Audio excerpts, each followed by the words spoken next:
Hi there guys, Cashman EQ here, hope you're all well. Okay, so this video, I'm going to explain a little bit more about the community slots aspect of my games. And also it's to announce the fact that Around the Town, one of the classics I've already produced, is now available in a community slots format. Okay, so with that, it's available from Amazon App Store, Google Play App Store. Get yourself on there, get it downloaded, give it a go, and of course, let me know what you think. So, both of the games you can see in front of you, Frankenstein and Around the Town, are freshly downloaded. Not done anything with them at all, so it's exactly as per when you will download them. So we'll start with Frankie. As you can see, I've not logged into an account or created an account with Frankie yet. With this screen, as with Around the Town, you get two options. You can create an account, so it's the first time you're playing a Cashman EQ community slot game, you create an account. If you've played one before, you log into an account. In this case, I've got an account, but we'll create a new one just for the purpose of this video. So we're going to call it Cash 1234. Okay, and you notice as I typed that name in, you've got the little tick or the little cross on the right hand side. It's just to give you some steer as to whether you're meeting the minimum requirements. For a username, minimum requirement is, well, between 5 and 20 characters. You can just see it at the bottom there. So 1, that puts it to 5. I'm going to make it 1, 2, 3, 4 anyway. So click next. Next thing is we need a PIN number. This PIN number, I'll just double check. Yeah, okay, so it's got to be 4 numbers and it's got to be numeric only. So if you try putting 1, 2, 3, 4 as the PIN number. Again, you get the tick. Anything less than 4 characters, it doesn't want to know. Okay, click done. Once you get the 2 ticks, you'll then get an option that says submit. At which point you click submit. We'll shortly then come back and go, yeah, you are Cashman, or whatever your username is. Enjoy the game. Only exceptions to this. Until you click submit, it won't check whether the username is available. So by all means, put what you want in, click submit. If it comes back and says it's already taken, then it's already taken. One question at that point is, if it's saying it's already taken, was it yourself that took it? Have you played one of these games before, had a user account, forgotten about it, and now you're trying to log in with the same username? If that's the case, try going into the login section and logging in. If you can remember the username, the PIN code, click submit, it'll let you log in. We'll demonstrate that in a moment when I try logging into Around the Town. Hi guys, following up from you'll notice the amounts changed on the slot. Basically I recorded it and Frankie shouted all over it and I couldn't hear a bloody thing. So here's me having another go at recording it so you can actually hear me. Okay, so we're going to open up the list of available slots. You'll see at the moment there are 20 slots, but it could be potentially any number, 1, 5, 10, 100, whatever. Ones missing from the list are ones that are currently being played. They're currently locked to a player. So slot 1 is missing, and slot 4 is missing, and yeah, so that means that somebody's playing them at the moment. Whether they'll be emptying them or filling them up for you, who knows. But the way to think of these slots, so you walk into an arcade and there's a row of 20 slot machines. In this case, because you're within Frankenstein, it's 20 versions of Frankenstein. 20 totally different, independent Frankenstein slot machines that you could play. All with their own sort of settings and coin levels and levels of doomness. So basically, you pick the one that you think is going to pay out and you win with it. In this case, I'm going to pick slot 2. No reason other than it's the top one on the list. So we play that slot. This is loaded that slot machine with its real combination, its monetary pots, and I play it and live or die by my choice. I either do well and then it pays out, or I do really badly and then it eats all the money and I go home barely able to afford a bag of chips. So as you can see, it's nudging a bit. It might imply that it's ready to do something.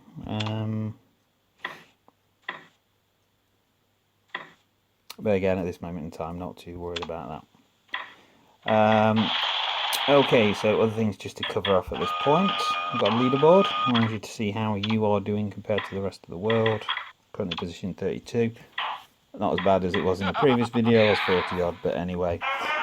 This is based on your current winnings only. So like the guys at the top, they've been playing it for a while, and they just dip in, have a go, work out if it's worth playing. If they don't, they forget it. If they are, then they'll play and take a bit out, and then gradually move up the leaderboard.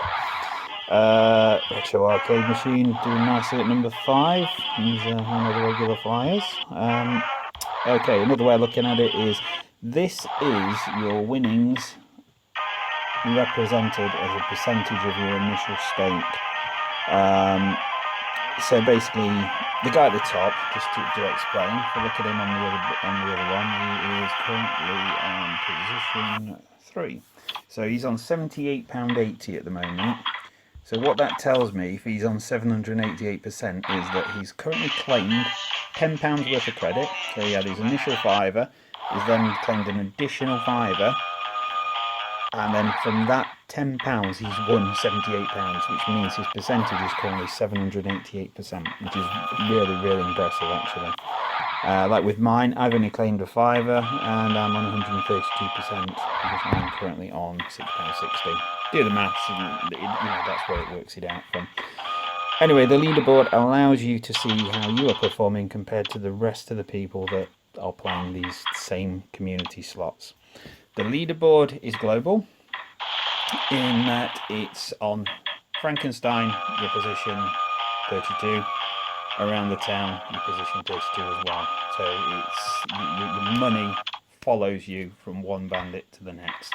You use the same credit on around the town as you would on Frankenstein to try and get the biggest bank or whatever.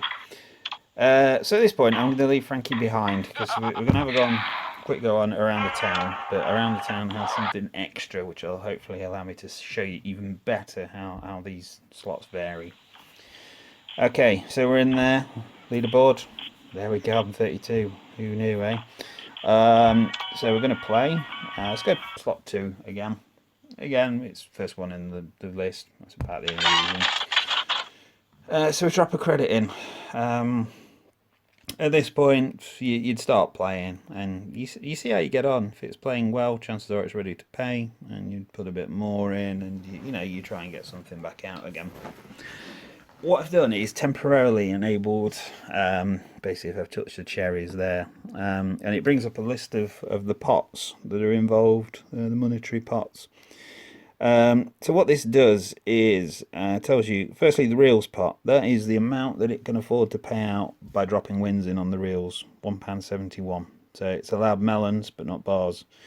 Top pot, that's the one that the board uses. So there's enough in there for a jackpot. Whether it would instantly give you the jackpot next spin, or next run, should I say. It might do. There again, it might not. The other pot, the next big win pot, this is kind of, if you think of this as your streak pot, this is basically, there's an amount of money that's drip fed, and it has a target. When it hits that target, it then dumps the whole of the contents into the top pot, and that's when the machine goes crazy and decides to pay 3 jackpots within £5 of one another.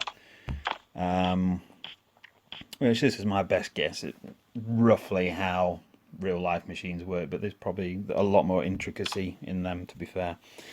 So I'm going to come back out of this slot. Just to explain at this point, I've added this. Are you sure you want to exit? Just because I was fed up of catching the back button on my Samsung Galaxy. With this, if you hit cancel, nothing changes. If you're mid-spin, it will carry on. If you've got nudges, they'll carry on. It's just because it was annoying me anyway. I'm sure it was you guys as well. Okay, so you saw there, slot 2, check the reel combination, check the pots, okay. We then go for slot number, what have we got? Go for number 3, shall we? notice the reels have changed and the pots are very, very different. Okay, this is probably an example of a machine that it wouldn't pay out instantly, but after a short while it should go pretty crazy on you, because it's got reels at 19p, so there's nothing in the reels pot. That's probably been mostly taken by the fact that there's a winning combination left on. But then the top pot has got 31 quid in it, which I think that is probably to do with this this top pot, next big win pot. No, so it's only on 80p. It's probably got to whatever its target was, you know, whether that be 10, 15, 20, 25, whatever, and it's dumped the contents into the top pot. So you would expect this machine, if you were to play it, should play pretty well. But like I say, it's going to take a little bit of getting onto the board. But once we're on there, you'd expect to get a jackpot. The flip side of this is, you saw slot 2. That looked reasonable. It probably play fairly okay, but not going to be amazing. But you could pick one that's, you just can't afford to pay anything. It's been emptied, or, you know, however it's got to its current state is kind of irrelevant, but it's not going to pay a lot out to you just because there's no more money in the pot. And it's basically it's going on to them and putting a pound in and seeing how they're playing and deciding whether you want to invest any more on it or whether you think it's paid out, and you move on to the next one. With this, that's the whole sort of idea of the game, in that it's you making a call as to whether you think this machine is worth playing or not. It's not the case that you are guaranteed unlimited wins or anything like that. You just got to take a risk and see how you get on. Okay, so I would expect this to be a jackpot. It's not gospel. It's not gospel by any means that this is going to give the jackpot, but you know, let's just give it a go, see how we get on.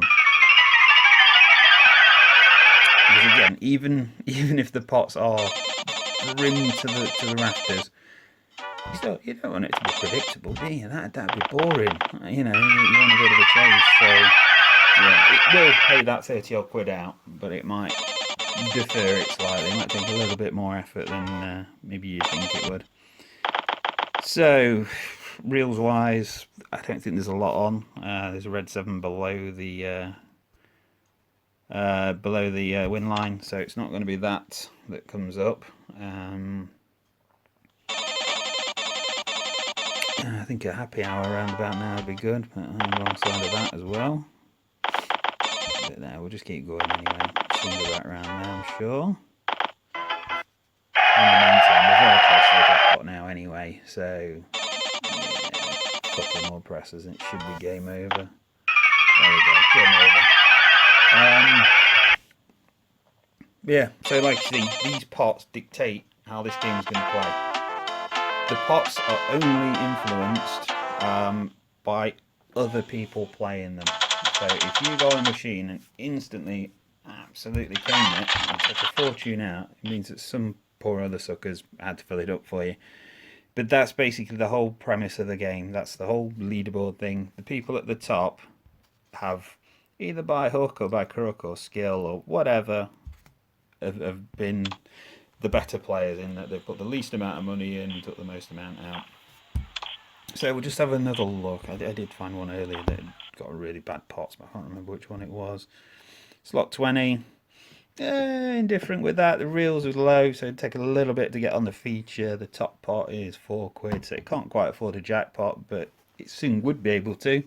And next big win's on 11 quid, £11.71. So if the next big win target was 12 quid, that would probably be worth playing, because it's going to get to 12 quid, it's going to dump that into the top pot, and then it's going to pay out. But that again, it's the smoke and mirrors. It's to keep you guessing. It's you know, it's the whole idea of it. That one, reasonable. Next big win's probably nowhere. Top pot's 7 quid, so it can afford a jackpot if it so desires. Reels are fair as well. And we'll try one more. Which one? I don't even know which one I got there. Again, very different, but pretty much the same as the previous one as to what it's going to pay out.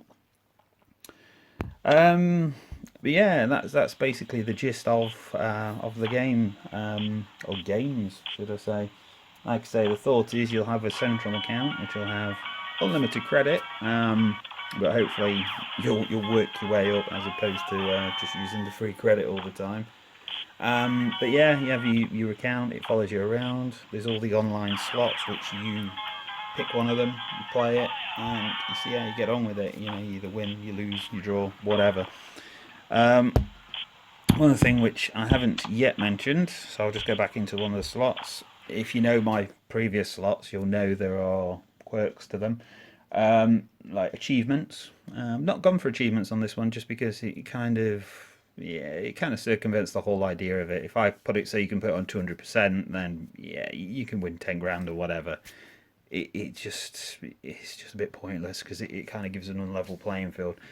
The only thing that I have left to that end, which is a marginal benefit, is if you click an advert, as previously, and come back to the slot, it'll actually put you into 101% mode. Which you may notice before I click that, I was already in 101% mode. Reason being, this is my second attempt recording this video. I did it on the previous one. Once activated, 101% mode lasts for around about 2 hours. So 2 hours later, you may need to click another advert to get it back into it again. But by using 101% mode, it means that every pound that goes in, £1, 1 pence, should theoretically come back out, allowing further smoke and mirrors, and you've got a much better chance of at least breaking even on the 101% mode. On 80%, you put a pound in, only 80p comes back out, and that's just how fruit machines are. Again, it's not a flaw of the machine. I've designed it to try and be as lifelike and real world as I possibly can. That's the whole idea of most of my games. But yeah, so 101% mode. Feel free to use and abuse. That's really it. That's really all you need to know.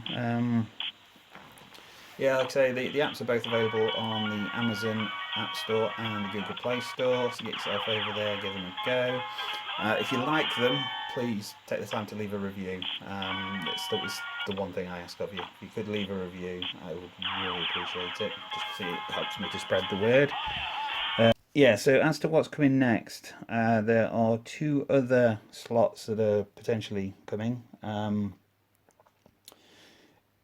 They're both machines that you've seen before, Cloud 999 and 7 Heaven. They're going to be given the community treatment, so again you'll be able to use your credit out of the community slot to play those, and hopefully hit a couple of streaks and shove your money up. Further to that, and this is the one I'm kind of excited about because I think it's going to be pretty good. I'm going to look long term to do a party time arena. Imagine, Frankenstein or whatever, you got your 3 reels, you get your wins, you go onto a top board. But imagine being able to tell when somebody else was playing the top board and, cast a glance over and, see how they get on, that kind of thing. So, play 132, it's you, sort of thing. But like I said, I don't know how long that's going to take, or whether it's even possible at this point, but that's the dream. It's what I'd like to do. So we'll see how we get on with that. Currently with that, I'm starting to look at the reels and the bizarre way that these things nudge. If anyone's got any information on how that works, feel free to get in touch. I know there's the odd, I know some of them. I know some of the combinations that you get that, oh yeah, that's going to be £1 or whatever. But there must be an underlying formula. Surely to God, there's got to be a way of telling in any given real position, if I give nudges, what on earth is actually going to happen from it, from the bandit's perspective. I've just got to crack that, and then once we've got that, then yeah, I can make it, and it can hopefully be as realistic as possible. But yeah, anyway, I'll leave you at this point. Thank you very much for your time. Hope you enjoy the games. If you need anything at all, you can get hold of me on my blog, via email, or through the apps. There's links all over the shop that bring you to my blog or allow you to email me. So, feel free, get in touch anytime. And yeah, thanks for listening. Cheers then.